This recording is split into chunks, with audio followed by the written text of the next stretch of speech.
Bismillahirrahmanirrahim. Assalamualaikum warahmatullahi wabarakatuh. Salam sejahtera saudara-saudari dimanapun berada. Semoga Anda diberi kesehatan, keselamatan ya. Terima kasih. Kembali lagi kita tengok-tengok cerita sejarah kutipan Wikipedia. Kemarin kita sudah sampai part 11 dari pertama sejarah berdirinya Majapahit, kejayaan Majapahit, kebudayaan, jatuhnya Majapahit, ekonomi, raja-raja Majapahit dan nama-nama gelar, lalu struktur kepemerintahan, aparat birokrasi ya, sampai ke kesenian modern. Teman-teman, langsung saja nih kita kutip pada kesempatan pagi hari ini ya. Oke, kesenian modern teman. Kemarin kita sampai di situ ya. Kebesaran kerajaan ini, berbagai intrik politik yang terjadi pada masa itu menjadi sumber inspirasi tidak henti-hentinya bagi para seniman masa selanjutnya untuk menuangkan kreasi, terutama di Indonesia. Berikut adalah daftar beberapa karya seni yang berkaitan dengan masa tersebut, maksudnya dalam masa Majapahit ya, dari cerita-cerita Majapahit. Serat Dharma Gandul, sebuah kitab yang tidak jelas penulisnya karena menggunakan nama pena Ki Kalamwadi, namun diperkirakan dari masa Kesunanan Surakarta. Kitab ini berkisah tentang hal-hal berkaitan dengan perubahan keyakinan orang Majapahit dan agama sinkretis ya, sampai ke era Islam begitu, dan sejumlah ibadah yang perlu dilakukan sebagai umat Islam. Lalu komik dan strip komik teman. Serial Mahesarani karya Teguh Santoso yang dimuat di majalah Hai mengambil latar belakang pada masa keruntuhan Singasari hingga awal-awal karir Mada atau Gajah Mada, adik seperguruan Lubdaka, seorang rekan Mahesarani. Komik nih, cerita bergambar Imperium Majapahit karya Jan Mintaraga, komik Majapahit karya R.A. Kosasih, strip komik Panji Koming karya Dwi Kondoro yang dimuat di Surat Kabar Kompas edisi Minggu ya dulu ini, menceritakan kisah sehari-hari seorang warga Majapahit bernama Panji Koming. Komik Dharma Putra Winesuka karya Alek Irzaki, kisah Rakuti dan Rasemi dalam latar peristiwa pemberontakan Nambi 1316 Masehi.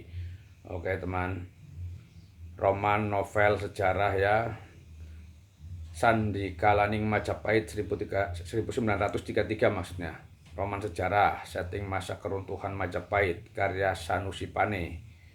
Pelangi di Langit Singasari 1968 sampai 1974, roman sejarah dengan setting zaman kerajaan Kediri dan Singosari karya S.H. Mintarja. Bara di atas Singasari, Bara di atas Singgasana maksudnya teman, salah maaf ya. Roman sejarah dengan setting zaman kerajaan Singasari dan Majapahit karya S.H. Mintarja. Kemelut di Majapahit, roman sejarah dengan setting masa kejayaan Majapahit karya Asmaraman S. K.H.O. Pingho. Ini Zaman Gemilang 1938 garis miring 1950 lalu garis miring 2000. Roman sejarah yang menceritakan akhir masa Singasari, masa Majapahit, dan berakhir pada intrik seputar terbunuhnya Jaya Negara karya Matumona Hasbullah Parinduri. Senopati Pamungkas 1986 sampai 2003, cerita silat dengan setting runtuhnya Singasari dan awal berdirinya Majapahit hingga pemerintahan Jaya Negara karya Arswendo Atmowiloto. Arus balik 1995, sebuah epos pasca kejayaan Nusantara pada awal abad 16 karya Pramodya Anantatur. Oke teman, ini lanjut ke Dyah Pitaloka Senja di Langit Majapahit 2005. Roman Harya Hermawan Aksan tentang Dyah Pitaloka Citaresmi, putri dari kerajaan Sunda yang gugur dalam peristiwa Bubat. Lalu Gajah Mada 2005, sebuah roman sejarah berseri yang mengisahkan kehidupan Gajah Mada dengan ambisinya menguasai Nusantara karya Langit Kresna Haryadi. Kayaknya saya pernah baca nih.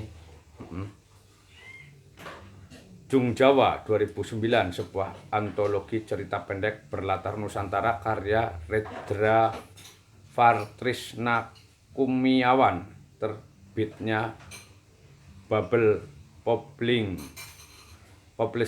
Ini ya susah, maaf ya teman.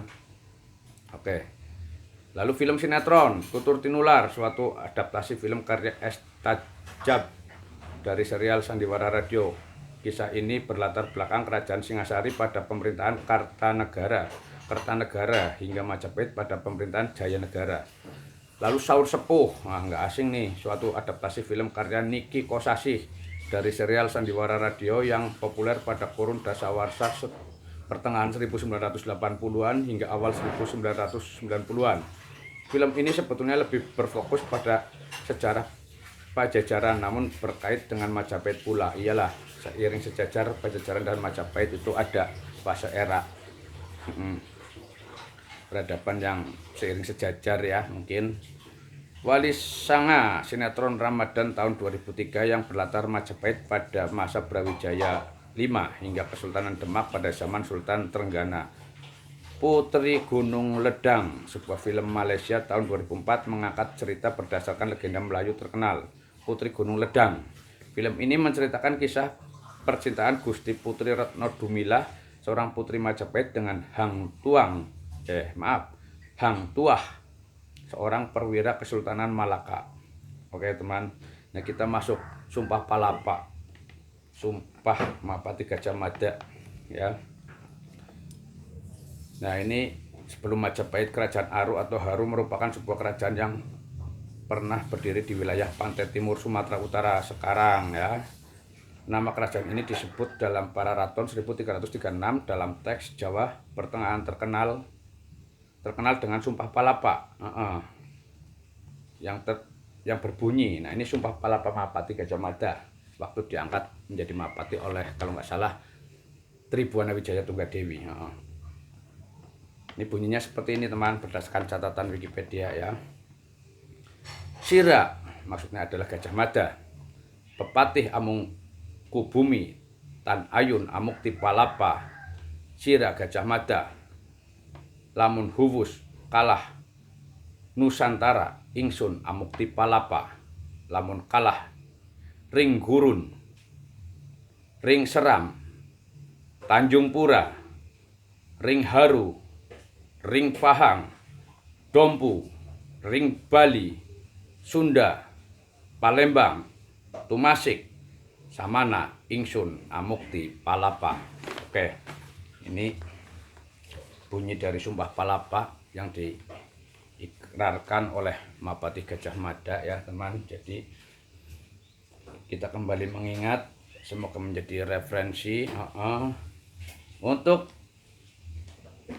cerita-cerita sejarah. Kita tengok-tengok dari catatan-catatan yang ada. Oke teman, kita sudah sampai part 12 ini, semoga bermanfaat untuk kita semua. Dan untuk besok atau nanti sore saya kembali bikin video lanjut ke peradaban di Ing Jawi Kulon atau Jawa Barat ya. Kalau kemarin kita